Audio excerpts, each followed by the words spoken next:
Hello बच्चों, क्या हाल चाल। सब राजी खुशी। तो बच्चों, मैं आपके लिए लेकर आ गया हूँ कक्षा 12th भौतिक विज्ञान के महत्वपूर्ण प्रश्न जो आपको 2023 के बोर्ड परीक्षा में देखने को मिलेंगे।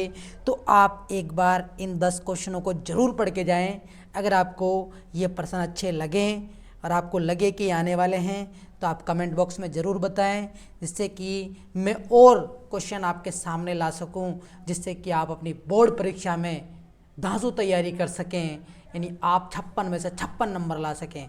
तो बच्चों, एक बार आप इस चैनल को लाइक ज़रूर कर दें, क्योंकि मैं अब शुरू करने वाला हूं महत्वपूर्ण प्रश्न, जिनका आंसर भी मैं आपको बताऊंगा बहुत ही सरल भाषा में, जो आपको याद हो जाएंगे। तो बच्चों, पहला प्रश्न आपकी स्क्रीन पर आपको दिखाई दे रहा होगा कि विद्युत क्षेत्र की तीव्रता का मात्रक क्या है। दूसरा क्वेश्चन, विद्युत क्षेत्र की तीव्रता का व्यंजक लिखो। तो बच्चों, इन दोनों क्वेश्चनों का आंसर बताने से पहले मैं आपको विद्युत क्षेत्र समझा देता हूं कि विद्युत क्षेत्र किसे कहते हैं। तो बच्चों देखिए, विद्युत क्षेत्र की बात करता हूँ। विद्युत क्षेत्र किसे कहते हैं आपको ये पता होना चाहिए। अगर आपको ये आता है तो आप इन दोनों क्वेश्चनों का जवाब बहुत अच्छे तरीके से लिख के आएंगे। देखो, विद्युत क्षेत्र का मतलब होता है कि जैसे मान लो कोई आवेश Q है यहाँ रखा हुआ है, तो ये आवेश अपने चारों तरफ एक विद्युत क्षेत्र बनाएगा, एक विद्युत क्षेत्र बनाएगा। इस विद्युत क्षेत्र के अंदर अगर हम किसी अन्य आवेश को लेकर आएंगे तो ये अपनी प्रकृति के अनुसार, यानी अगर ये धनावेश है और ये भी धनावेश है, तो इन धनावेश के बीच में क्या होगा, प्रतिकर्षण बल अनुभव होगा। अगर ये धनावेश है और ये ऋणावेश है तो इनके बीच में आकर्षण बल अनुभव होगा। तो किसी आवेश के चारों ओर का वह क्षेत्र जिसमें किसी अन्य आवेश को लाने पर उसकी प्रकृति के अनुसार आकर्षण बल, कौन सा बल, आकर्षण बल या फिर बच्चों प्रतिकर्षण बल, कौन सा बल, प्रतिकर्षण बल अनुभव होता हो, उसे ही हम क्या कहते हैं, विद्युत क्षेत्र कहते हैं। क्या कहते हैं, विद्युत क्षेत्र कहते हैं। अब हम मान लेते हैं कि अगर हम Q नोट आवेश को लेकर आ रहे हैं, किस आवेश को लेकर आ रहे हैं, Q नोट आवेश को लेकर आ रहे हैं, तो बल अनुभव हो रहा है F। कितना बल अनुभव हो रहा है, F। और अगर हम एकांक आवेश को लेकर आएंगे तो कितना बल अनुभव होगा, F बटा Q नोट। जैसा कि बच्चों आप जानते होंगे कि अगर 100 पेन की कीमत, अगर 100 पेन की कीमत मान लेते हैं अपन 1000 रुपये है, तो बताओ एक पेन की कीमत कितनी होगी। तो आप 1000 में 100 का भाग लगाएंगे ना। वैसे ही यहाँ पर Q नोट आवेश को लाने पर अगर F बल लग रहा है तो एकांक आवेश को लेकर आएंगे तो कितना बल लगेगा, वो बल लगेगा F बटा Q नोट। समझ में आ गया। इस F बटा Q नोट को ही हम बोलेंगे विद्युत क्षेत्र। क्या बोलेंगे बच्चों, विद्युत क्षेत्र बोलेंगे। और विद्युत क्षेत्र को इंग्लिश में हम इलेक्ट्रिक फील्ड बोलते हैं। क्या बोलते हैं, इलेक्ट्रिक फील्ड बोलते हैं। इसीलिए इसका प्रतीक चिन्ह क्या यूज कर लेंगे, ई यूज कर लेंगे। क्या यूज कर लेंगे, ई यूज कर लेंगे। तो विद्युत क्षेत्र का सूत्र हमें पता लग गया कि विद्युत क्षेत्र का जो सूत्र होगा वो होगा ई बराबर एफ बटा क्यू नोट। अब हमें सूत्र भी पता लग गया और इसकी परिभाषा भी पता लग गई, तो हम इसका मात्रक भी आसानी से बता सकते हैं और इसका व्यंजक तो आपको पता लग ही गया, ई बराबर एफ बटा क्यू नोट। बच्चों, ई बराबर एफ बटा क्यू नोट है, तो आप बताओ बल का मात्रक क्या होता है। बल का मात्रक न्यूटन होता है, सभी जानते हो ना। न्यूटन बाबा ने ही बल की परिभाषा और बल का सूत्र दिया था। आपको बल का सूत्र भी पता होना चाहिए। बल का सूत्र F बराबर ma होता है। तो न्यूटन, बल का मात्रक क्या आया, न्यूटन। और यहाँ पर क्या दे रखा है, आवेश। क्या आपको पता है आवेश का मात्रक क्या होता है, आवेश का मात्रक कूलाम होता है। क्या होता है, कूलाम होता है। तो देखिए विद्युत क्षेत्र का मात्रक जो हो जाएगा वो न्यूटन बटा कूलाम हो जाएगा। क्या मात्रक हो जाएगा बच्चों, कूलाम, न्यूटन बटा कूलाम। तो विद्युत क्षेत्र की तीव्रता का मात्रक हमें पता चल गया, न्यूटन बटा कूलाम। सही है, इसका आंसर हम यहाँ पे लिखेंगे। सही आंसर क्या होने वाला है, विद्युत क्षेत्र की तीव्रता का मात्रक होगा न्यूटन बटा कूलाम। तो आपका आंसर आपके सामने है इस प्रश्न का। दूसरा क्वेश्चन है विद्युत क्षेत्र की तीव्रता का व्यंजक। अभी हमने व्यंजक लिखा, ई बराबर होता है एफ बटा क्यू नोट। F/Q0। समझ में आया। अब देखिए तीसरा क्वेश्चन है विद्युत आवेश का सबसे बड़ा मात्रक।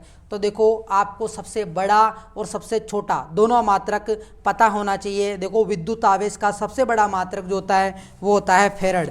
क्या होता है? सबसे बड़ा मात्रक जो होता है, बड़ा मात्रक जो होता है वो होता है फेरड।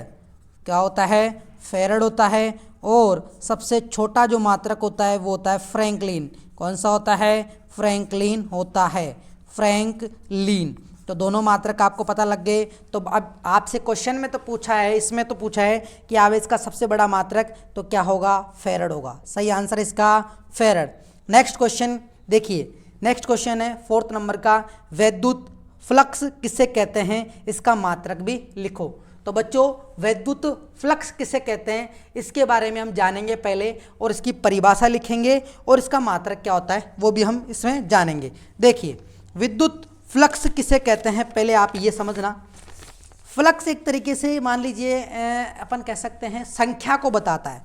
फ्लक्स किसको बताता है? संख्या को बताता है। देखिए यहाँ विद्युत फ्लक्स बोला है, तो विद्युत फ्लक्स का मतलब है, विद्युत मतलब है विद्युत बल रेखाएं। विद्युत से मतलब है विद्युत बल रेखाओं से। किससे? विद्युत बल रेखाओं से। अगर आपसे चुंबकीय फ्लक्स पूछा जाए तो वहां पर आएगा चुंबकीय बल रेखाएं। समझ में आ रहा है? समझ में आ रहा है ना? चुंबकीय बल रेखाएं। चुंबकीय फ्लक्स के लिए बोलेगा तो चुंबकीय बल रेखाएं, विद्युत फ्लक्स के लिए बोलेगा तो विद्युत बल रेखाएं। तो देखिए मैं कोई अपनी तरफ से काल्पनिक पृष्ठ मान लेता हूं। ये कोई काल्पनिक पृष्ठ है। इस बंद पृष्ठ में से, काल्पनिक बंद पृष्ठ, कौन सा? बंद पृष्ठ। काल्पनिक बंद पृष्ठ से गुजरने वाली, क्या गुजरने वाली, इसके अंदर से, वैसे तो बहुत सारी जा रही होगी, लेकिन इसके अंदर से जितनी बल रेखाएं जाएगी, जितनी बल रेखाएं गुजरेगी, उसे अपन बोलेंगे विद्युत फ्लक्स। क्या बोलेंगे बच्चों? विद्युत फ्लक्स बोलेंगे। यानी किसी काल्पनिक बंद पृष्ठ से गुजरने वाली विद्युत बल रेखाओं की संख्याओं को विद्युत फ्लक्स कहा जाता है। क्या कहा जाता है? विद्युत फ्लक्स कहा जाता है। तो आप आसानी से इसकी परिभाषा लिख सकते हो। इसकी परिभाषा मैं आपके लिए आसान कर देता हूं और लिख देता हूं, जिससे कि आप इसको नोट कर लेना और आपको याद भी हो जाएगा साथ के साथ ही। देखिए मैं यहाँ पे लिख देता हूँ विद्युत फ्लक्स की परिभाषा। विद्युत फ्लक्स, फ्लक्स मत बोलना बच्चों, विद्युत फ्लक्स है ये, फ्लक्स। तो देखिए यहाँ लिखेंगे किसी काल्पनिक बंद पृष्ठ से, किसी काल्पनिक बंद पृष्ठ से, किसी काल्पनिक बंद पृष्ठ से गुजरने वाली विद्युत बल रेखाओं की संख्याओं को, विद्युत बल रेखाओं की संख्या को विद्युत फ्लक्स कहते हैं, विद्युत फ्लक्स कहते हैं।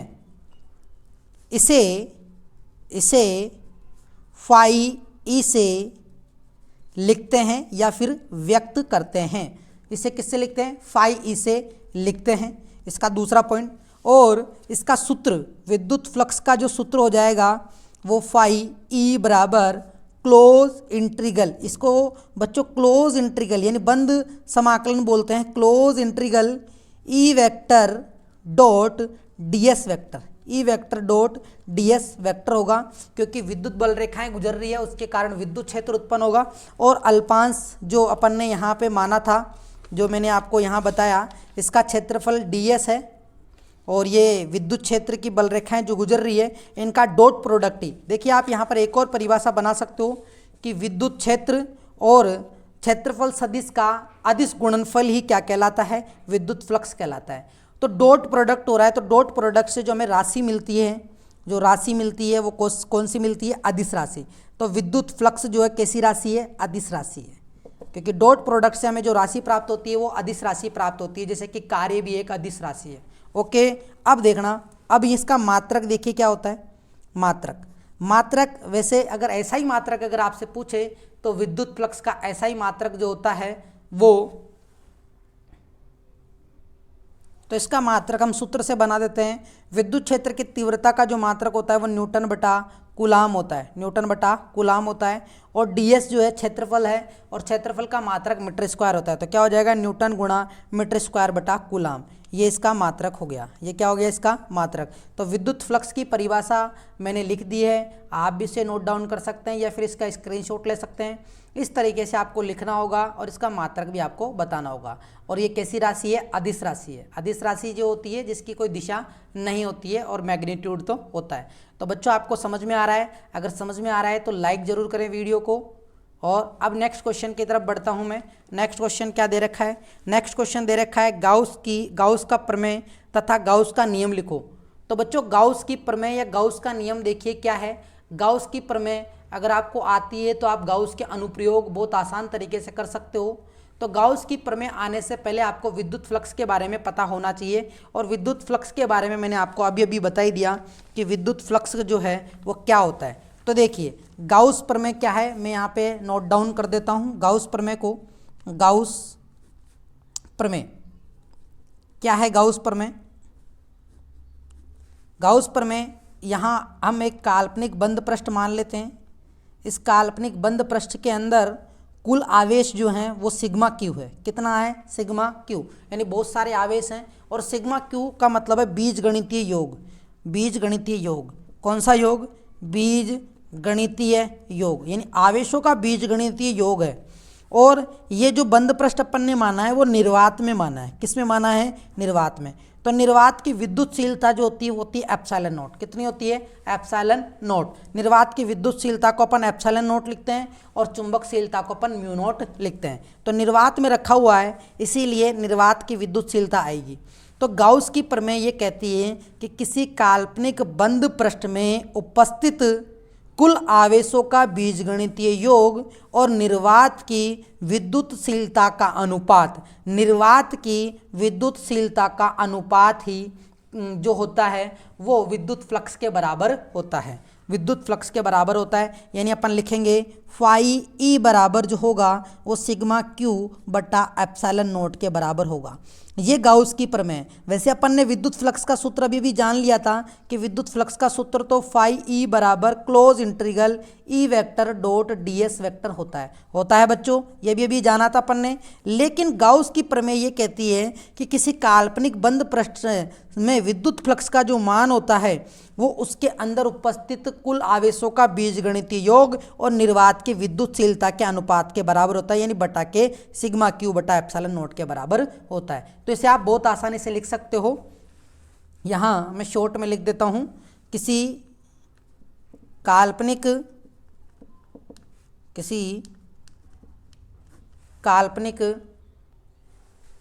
तो मैंने ये परिभाषा पूरी लिख दी है, आप इसे लिख सकते हो, स्क्रीनशॉट ले सकते हो कि किसी काल्पनिक बंद पृष्ठ से निर्गत विद्युत फ्लक्स का मान उस बंद पृष्ठ में उपस्थित कुल आवेशों का बीजगणितीय योग व निर्वात की विद्युतशीलता के अनुपात के बराबर होता है, यानी फाई ई बराबर सिग्मा क्यू बटा एप्सिलॉन नॉट होता है। और फाई ई का सूत्र अभी हमने जाना। तो देखो समीकरण नंबर 1 और अगर समीकरण नंबर 2 को अगर हम बराबर लिखते हैं, क्या बराबर लिखते हैं, तो अगर बराबर लिखते हैं फाई बराबर अभी अपन ने लिखा सिग्मा क्यू बटा एप्सिलॉन नॉट, और इधर क्या लिखा अपन, इधर क्या था, close integral E vector dot ds vector.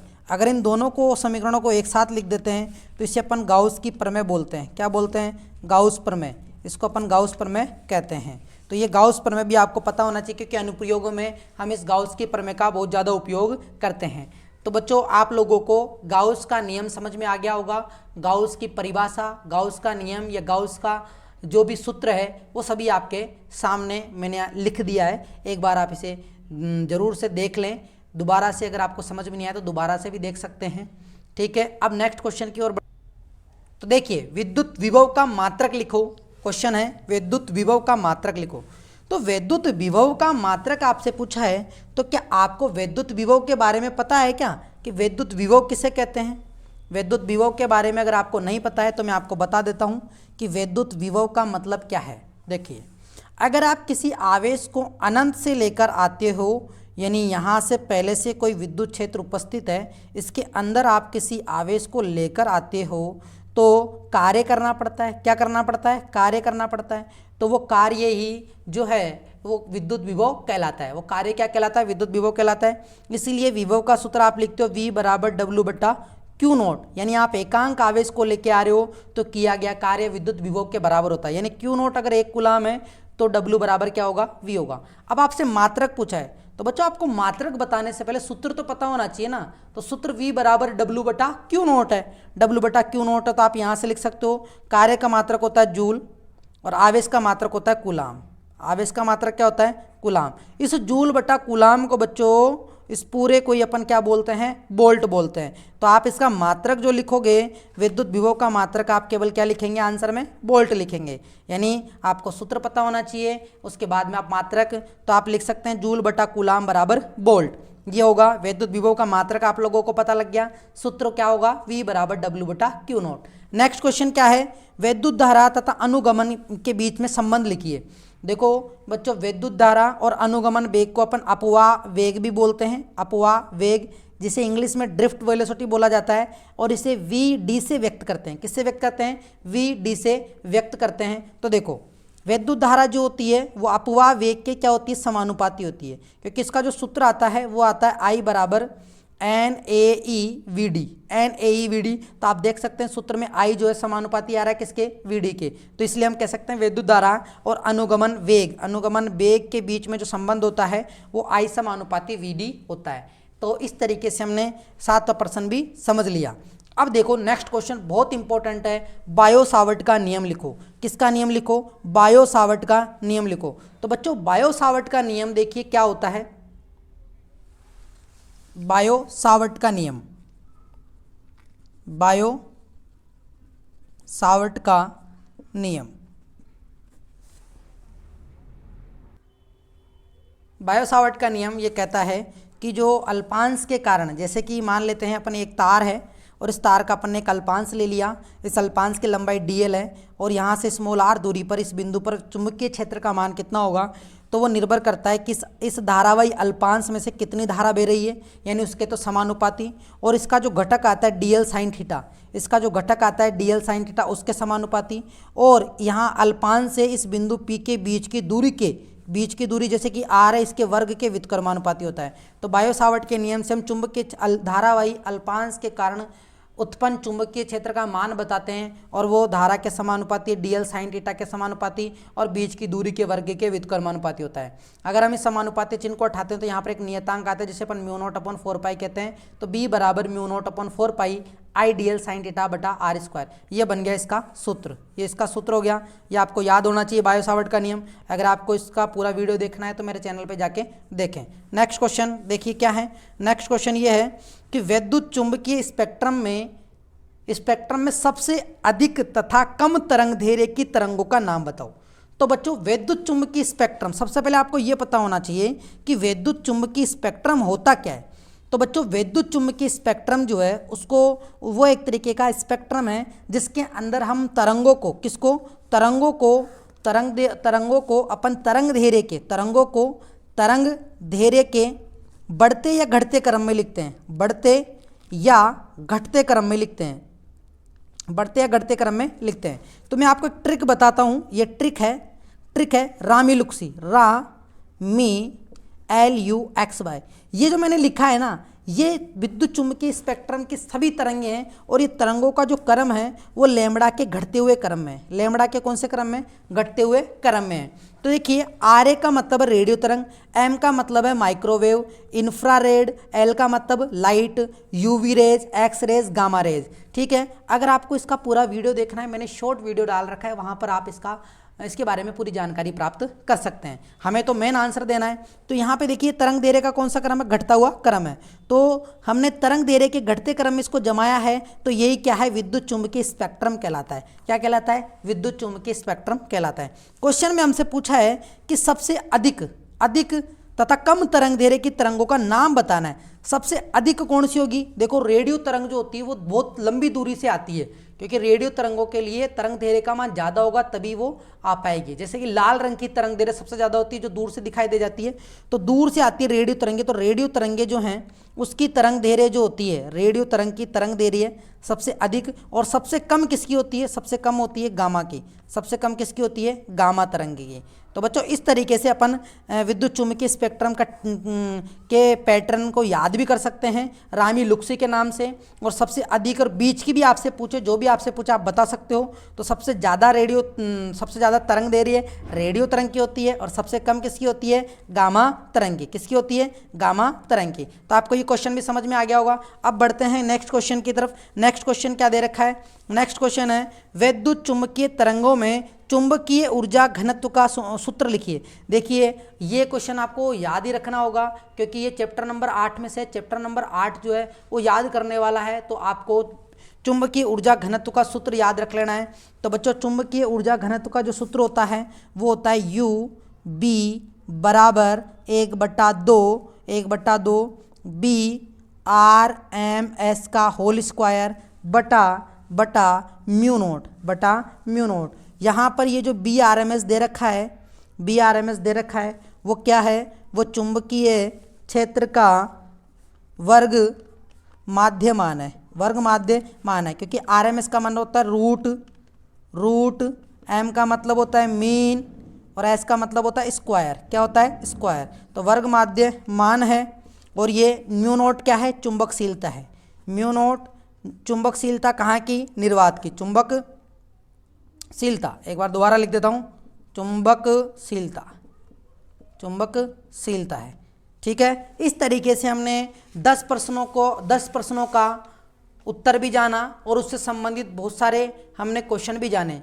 अगर आपको मेरा ये वीडियो अच्छा लगा तो आप इसे लाइक ज़रूर करना और अपने दोस्तों के साथ शेयर ज़रूर करना, क्योंकि ऐसे ही और वीडियो लेकर आने वाला हूँ 10 प्रश्नों का, जिससे कि आप कम प्रश्न देख के आप अच्छी तरीके से याद कर पाएंगे और एग्ज़ाम में अच्छे नंबर लेकर आएंगे। तो बच्चों मिलते हैं नेक्स्ट वीडियो में, तब तक के लिए धन्यवाद। All the best. जय हिंद।